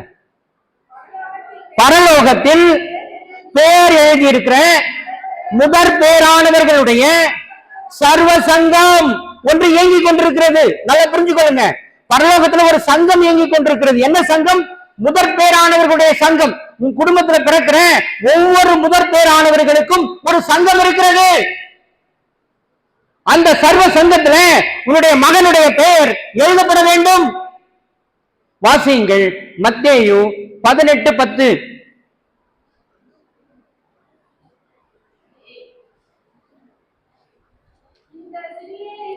இந்த சிறியரில் ஒருவனை அற்பமாய் எண்ணாதபடிக்கு எச்சரிக்கையாயிருங்கள். அவர்களுக்குரிய தேவ தூதர்கள் பரலோகத்தில் என் பரமபிதாவின் சமூகத்தை எப்போதும் தரிசிக்கிறார்கள். ஆமா, இப்ப ஒரு சிஸ்டத்தை புரிஞ்சுக்கலாம், ஒரு விஷயத்தை புரிஞ்சுக்கொள்ளலாம். இங்க ஒரு விஷயத்தை சொல்றேன். இப்ப நம்ம தமிழகத்துல 2 பேர் இருக்கிறாங்க. தமிழகத்துல மிக முக்கியமானவர்கள் யார் யார் சொல்லுங்க? முதலமைச்சர் ஒருவர், இன்னொருத்தர் very good, very good. Governor ஒருத்தர் இருக்கிறார். இருக்கிறாரா? கவர்னர் இருக்கிறாரு, முதலமைச்சர் ஒருத்தர் இருக்கிறார். முதலமைச்சர் யாரால் தேர்ந்தெடுக்கப்படுகிறார்? கவர்னரால, மக்களால் தேர்ந்தெடுக்கப்படுகிறார். கவர்னர் யாரால் தேர்ந்தெடுக்கப்படுகிறார்? ஐயா, ஒன்றியத்தினால் நியமிக்கப்படுகிறார். அல்லேலூயா. புரிஞ்சு கொள்ளுங்க, அரசாங்கத்துக்கு அவர்களுக்கு தெரியுது, சத்தியத்தை அறியாத அவர்களுக்கு ஒரு உண்மை தெரிகிறது. என்ன உண்மை என்றால், ஒருவர் அரசாங்க ஒன்றிய அரசின் சார்பாக ஒருவர் தமிழகத்தில் அமர்ந்து கொண்டு மேற்பார்வையிடுகிறார். ரைட்டா? அப்படித்தானே கவர்னருடைய வேலை. இன்னொருவர் மக்களால் தேர்ந்தெடுக்கப்பட்டு அவர் பராமரிக்க அரசாங்க வேலையை செய்து கொண்டிருக்கிறார், அரசாங்கத்தை நடத்தி கொண்டிருக்கிறார். அப்படித்தான் இந்த மத்தேயு 18:10 என்ன சொல்லுகிறது? அடுத்தது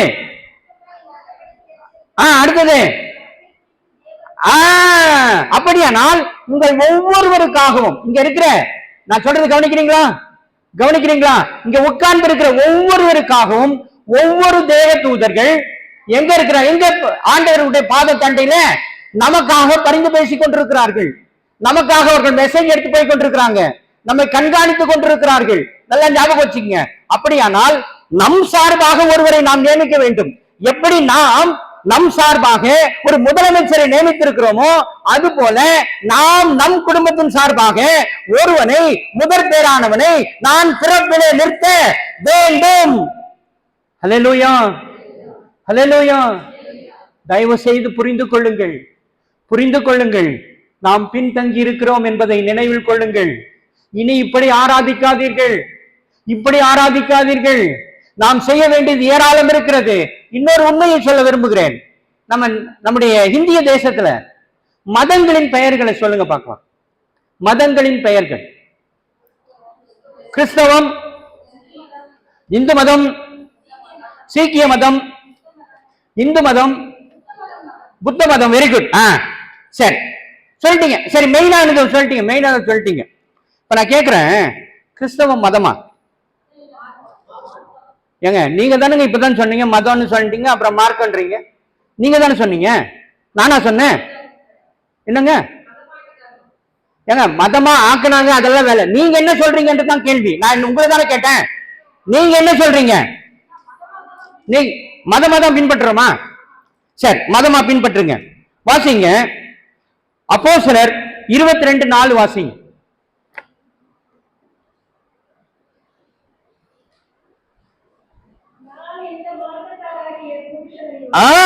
அப்படின்னா இப்ப ஓகே, அது முழுசும் என்னன்னா சவுலா இருக்கிறேன்னு சொல்றான். சவுலா இருந்து பவுலா மாறின அந்த தேவனுடைய மனுஷர் சொல்லுகிறார், நான் இந்த மார்க்கத்தாரை கிறிஸ்துவை பின்பற்றுகிறவர்களை பிடித்து சிறையில் அடைப்பதற்காக ஒரு கடிதம் வாங்கி கொண்டு அவன் எங்க போகிறான்?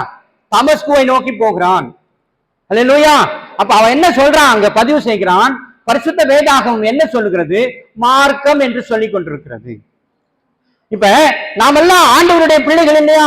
ஆண்டவருடைய பிள்ளைகளானா யாரை ஃபாலோ பண்ண வேண்டும்? ஆண்டவருடைய வேதத்தை ஃபாலோ பண்ண வேண்டும், அவருடைய வார்த்தையை ஃபாலோ பண்ண வேண்டும். அவருடைய வார்த்தை என்ன நமக்கு சொல்லுகிறது என்றால் மார்க்கம் என்று சொல்லுகிறது. கிறிஸ்தவத்தை என்னன்னு சொல்லுது? மார்க்கம் என்று சொல்லுகிறது. ஆனால் நான் மதம் என்று சொல்லுகிறேன். எந்த அடிப்படையில? பரிசுத்த வேதாகமும் எங்கேயாவது எப்பொழுதாவது கிறிஸ்தவத்தை மதம் என்று சொல்லி இருக்கிறதா? சொல்லியிருக்கா? அப்புறம் ஏன் மதம்னு சொல்றோம்? நான் இனி அப்படி செய்யக்கூடாது என்பதை நான் தெரிந்து கொள்ள வேண்டும் அல்லவா? தெரிந்து கொள்ள வேண்டுமா? நான் அப்படி செய்ய வேடக்கூடாது அல்லவா? நான் தவறாக ஒரு காரியத்தை செய்யலாமா?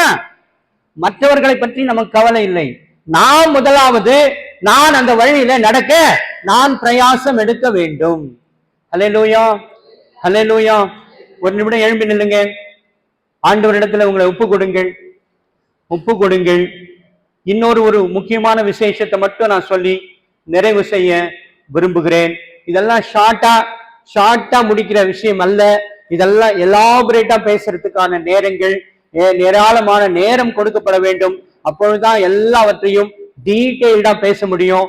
நான் இப்பொழுது சொன்னதெல்லாம் ஆண்டவர் நமக்கு ஒன்றை சொல்லி கொண்டிருக்க, நான் வேறு ஒன்றை செய்து கொண்டிருக்கிறேன் என்பதை மட்டும் புரிந்து கொள்ளுங்கள். இன்னொரு தவறையும் நாங்கள் செய்து கொண்டிருக்கிறோம், நம்முடைய குடும்பங்களில் நடந்து கொண்டிருக்கிறது. அது என்ன தவறு என்றால், வசனம் சொல்லுகிறது, நான் ஒரு விசுவாசத்துல இருந்து கொண்டு இன்னொரு விசுவாசத்தினுடைய பிள்ளையை என்னுடைய வீட்டிற்குள் நான் என்ன பண்ணக்கூடாது? சேர்த்து கொள்ளக்கூடாது. அதை எப்படி சேர்த்து கொள்ளணும்னு வேதம் சொல்லுகிறது என்றால், அவர்களை நம்முடைய வார்த்தையை அவர்கள் ஏற்றுக்கொள்ள செய்து அவர்களை கொண்டு வர வேண்டும். ஹல்லேலூயா. நெகேமியாவின் புஸ்தகம் 10வது அதிகாரம். நெகேமியா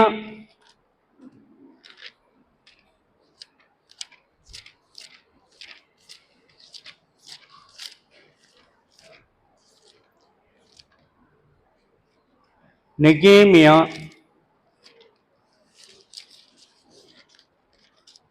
10வது அதிகாரம் 30வது வசனத்தை வாசிங்க.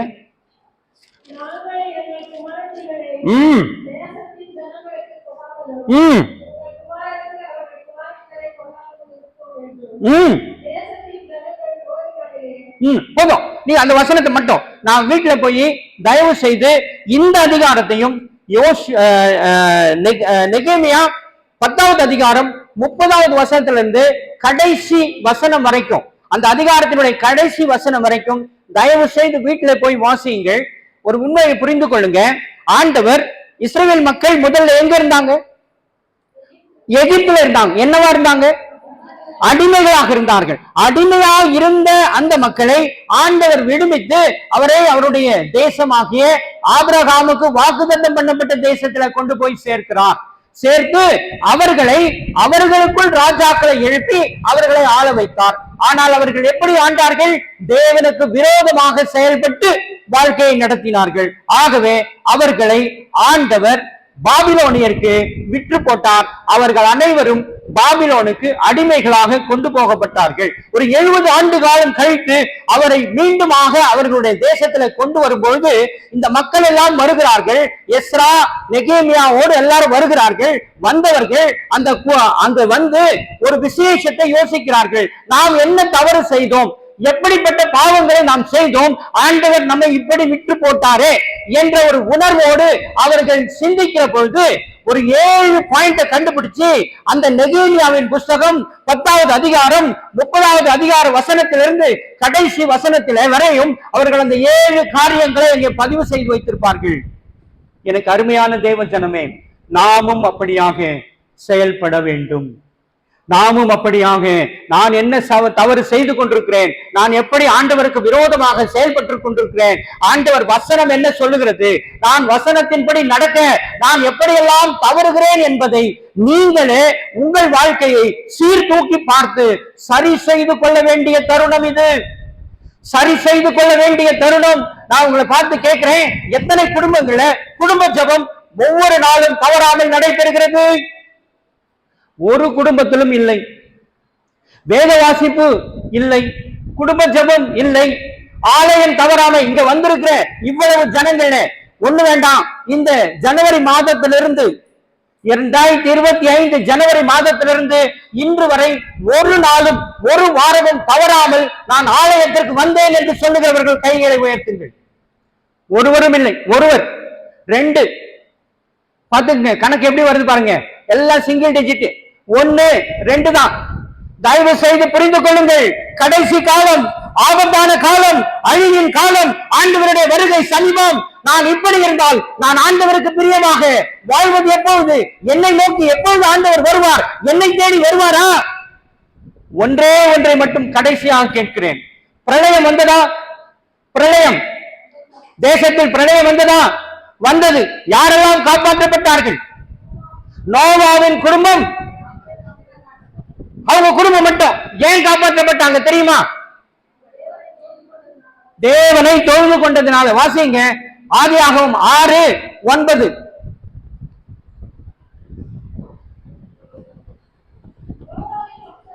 நோவாவின் வம்ச வரலாறு. நோவாவின் தன் காலத்தில் இருந்தவர்களுக்குள்ளே நீதிமானும், நல்லா புரிஞ்சு கொள்ளுங்க, அவன் யாரு? நீதிமான். அடுத்தது உத்தமன். அடுத்த வசனம் ஆதியாகமம் 7:5 வாசியுங்கள். நோவா கர்த்தர் தனக்கு கட்டளையிட்டு எல்லாவற்றையும் செய்தான். இப்ப நீங்க உங்க மனசுல கை எங்க என்ன பாருங்க, இங்க வச்சு நான் ஆண்டவர் சொல்ற வார்த்தையின்படி செய்தேனா? தயவு செஞ்சு இங்க வச்சு சொல்லுங்க, நான் செய்யறேனா அல்லது இனியாகிலும் நான் செய்ய முயற்சிக்க வேண்டும்? இனியாகிலும் கடைசி வார்த்தை. தயவு செய்து புரிந்து கொள்ளுங்கள் பிரியமானவர்களே. ஒப்பு கொடுங்கள், தலைகளை தாழ்த்துங்கள், கண்களை மூடுங்கள், ஆண்டவரோடு கூட பேசுங்க. ஆண்டவர் இன்றைக்கு பேசின அந்த வார்த்தைகள் நிச்சயமாக உங்களுக்கானதாக இருந்திருக்கும். நிச்சயமாக ஏதோ ஒரு வார்த்தை, ஏதோ ஒரு காரியம் உங்களுக்காக நேரடியாக ஆண்டவர் பேசின வார்த்தையாக அது அமைந்திருக்கும். பிரியமானவர்களே, ஒப்பு கொடுங்கள், பேசுங்க. ஆண்டவர் வெளிப்படுத்தின இந்த உண்மைகளை புரிந்து கொள்ளுங்கள். ஆண்டவருக்கு நன்றி சொல்லுங்கள். ஆண்டவரே, எனக்குள்ள மாற்றங்களை ஏற்படுத்துங்க. நான் இனி வரும் காலங்களில குடும்பத்தோடு வருவேன், குடும்பத்தோடு வருவேன் சொல்லுங்க. குடும்பமாக உம்மை ஆராதிக்க வருவோம். ஆண்டவரே, நாங்கள் மகிழ்ப்படுத்துவோம். இது உம்முடைய நாள் என்பதை நாங்கள் கனப்படுத்துவோம். இனி நாங்கள் கனவீனப்படுத்த மாட்டோம் என்று சொல்லுங்கள். அப்பொழுது உங்கள் வாழ்க்கை நிச்சயமாய் மாறும். இதைவிட பெரிய காரியத்தை, பெரிய பெரிய காரியங்களை நீங்கள் உங்கள் வாழ்க்கையில காண கர்த்தர் கிருபை செய்வாராக. ஒப்பு கொடுங்கள், தலைகளை தாழ்த்துங்கள், கண்களை மூடுங்கள், ஆண்டவரை நோக்கி பாருங்கள். அன்பு கூறுவே இன்னும் அதிகமாய், கரங்களை தட்டி அன்பு கூறுவே இன்னும் அதிகமாய் ஆராதிப்பே இன்னும் ஆர்வமாய் அன்பு கூறுவே இன்னும் அதிகமாய் ஆராதிப்பே இன்னும் ஆர்வமாய் உம்மை முழு உள்ளத்தோடு ஆராதிப்பே முழு பலத்தோடு அன்பு கூறுவேன். ஆராதனை ஆராதனை ஆராதனை ஆராதனை அல்லேலூயா ஆராதனை ஆராதனை ஆராதனை ஆராதனை. எபினேசரே எபினேசரே இதுவரையும் உதவினீரே. எபினேசரே எபினேசரே இதுவரையும் உதவினீரே. இதுவரையும் உதவினீரே. உம்மை முழு உள்ளத்தோடு ஆராதிப்பேன் முழு பலத்தோடு அன்பு கூறுவேன். ஆராதனை ஆராதனை ஆராதனை ஆராதனை அல்லேலூயா ஆராதனை ஆராதனை ஆராதனை ஆராதனை. ஏரோயி ஏரோயி என்னை கண்டீரே நன்றி ஐயா. ஏரோயி ஏரோயி என்னை கண்டீரே நன்றி ஐயா. என்னை கண்டீரே நன்றி ஐயா. உம்மை முழு உள்ளத்தோடு ஆராதிப்பேன் முழு பலத்தோடு அன்பு கூறுவேன். ஆராதனை ஆராதனை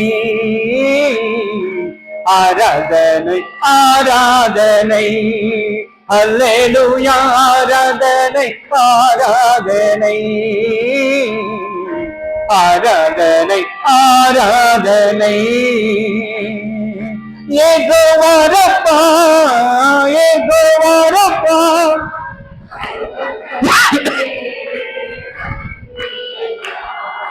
யெகோவாரப்பா யெகோவாரப்பா சுகம் தந்தீரே நன்றி ஐயா. சுகம் தந்தீரே நன்றி ஐயா.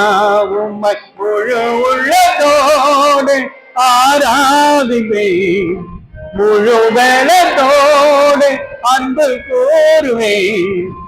ஆராதனை ஆராதனை ஆராதனை ஆராதனை.